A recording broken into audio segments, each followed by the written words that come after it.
और ना ही संभव। इसलिए हे देवेंद्र, आप किसी को उनके पास भेजिए। तो फिर हे बृहस्पति, आप ही बताइए, उसे आमंत्रित करने के लिए किसे भेजा जाए? नारायण नारायण, लगता है इसके लिए तो मुझे ही जाना पड़ेगा। कारण ये है ब्रह्म ऋषि कि उनके लिए जो निमंत्रण है वो तो केवल एक अनुबोध है। वैसे भी आपकी और देवेंद्र की ओर से उनका मन यूं भी मैला है। कहीं उन्होंने आपसे पूछा, नंदिनी तो तब चलूंगा, तब क्या होगा? नारायण, इसीलिए मेरे विचार से उन्हें बहला कर लाने के लिए मेरा ही जाना उचित है। वैसे आप या देवेंद्र जो उचित समझे करें। मैं ब्रह्मपुत्र नारद के इस प्रस्ताव का समर्थन करता हूं। अब तो मुझे ही जाना पड़ेगा। नारायण।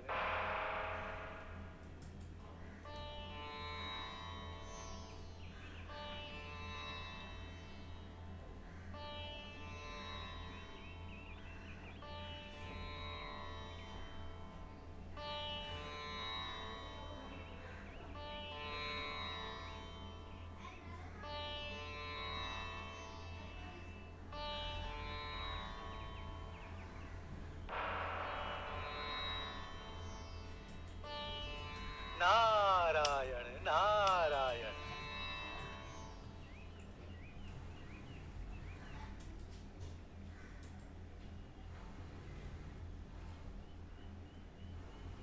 सादर प्रणाम देव ऋषि। यशस्वी भव। यदि आपसे यह पूछना असभ्यता का प्रदर्शन न हो तो कृपया मुझे यह बताइए कि आपने मुझे दर्शन देने का कष्ट क्यों किया? क्योंकि बिना किसी कारण के तो आप कहीं आते जाते नहीं। मैंने तो तुम्हें पहले ही कहा था ऋषिवर, मैं तुम्हारे पास आऊं कैसे नहीं। तुम तो मेरे अपने हो। परंतु आज तो मैं स्वयं नहीं आया हूं, दूत बनाकर भेजा गया। दूत? आप किसके दूत बनकर आए हैं ब्रह्मपुत्र? औपचारिकता तो ये कहती है कि मैं देवेंद्र का दूत हूं, परंतु वास्तव में मैं ब्रह्म ऋषि वशिष्ठ का दूत हूं। ब्रह्म ऋषि वशिष्ठ? आश्चर्य का तो ये विषय है ही। देवेंद्र ने स्वर्गलोक में एक सभा आयोजित की। पृथ्वी लोक से सारे ब्रह्म ऋषि बुलाए गए।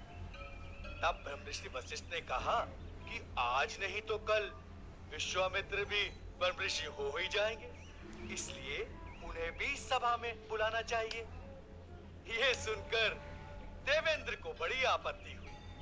तुम तो जानते ही, तुम्हारा नाम सुनते ही उनका रक्त खौलने लगता है। तो ब्रह्म ऋषि वशिष्ठ ने यह कहा कि मैं आज नहीं तो कल ब्रह्म ऋषि बन ही जाऊंगा, इसलिए मुझे बुला लिया जाए। नहीं नहीं, ऐसी बात नहीं है ऋषिवर। उन्होंने कहा कि तुम्हें बुलाना अति आवश्यक है। तो प्रश्न उठा, जाए कौन? नारायण, इसीलिए मैं खड़ा हूं तुम्हारे सामने।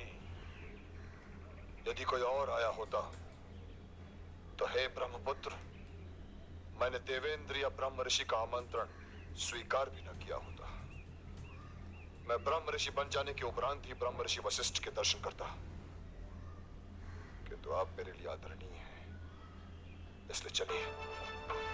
नारायण नारायण।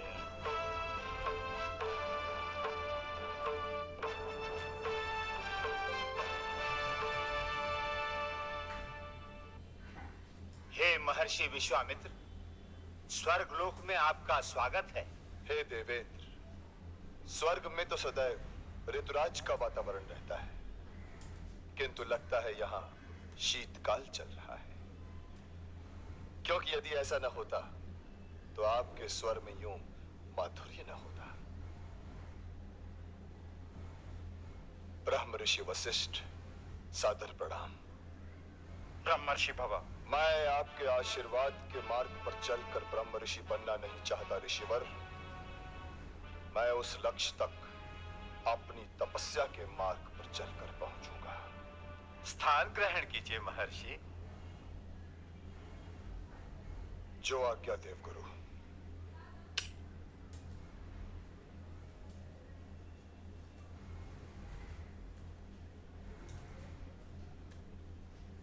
इस सभा में ब्रह्म ऋषि, तत्ववेत्ता व दार्शनिक विराजमान हैं। आप मेरी इस शंका का समाधान करें कि सृष्टि में वो क्या है जिसका मूल्यांकन नहीं किया जा सकता है, जो सबसे बहुमूल्य है। न्याय, ज्ञान, धन, आनंद, भक्ति। ब्रह्म ऋषि, आप इतने मौन क्यों हैं? सृष्टि में सर्वश्रेष्ठ है सत्य। सत्य से उत्तम कोई नहीं। सत्य ही सर्वस्व है। परंतु उस सत्य की मर्यादा की रक्षा इतनी सुलभ नहीं। वो तो तलवार की धार पर चलने के समान है। नारायण। तो इस सत्य के व्रत का पालन करने वाला कोई है? क्यों नहीं? सत्यव्रत महाराज के सुपुत्र अयोध्याधीश हरिश्चंद्र सत्यव्रती हैं।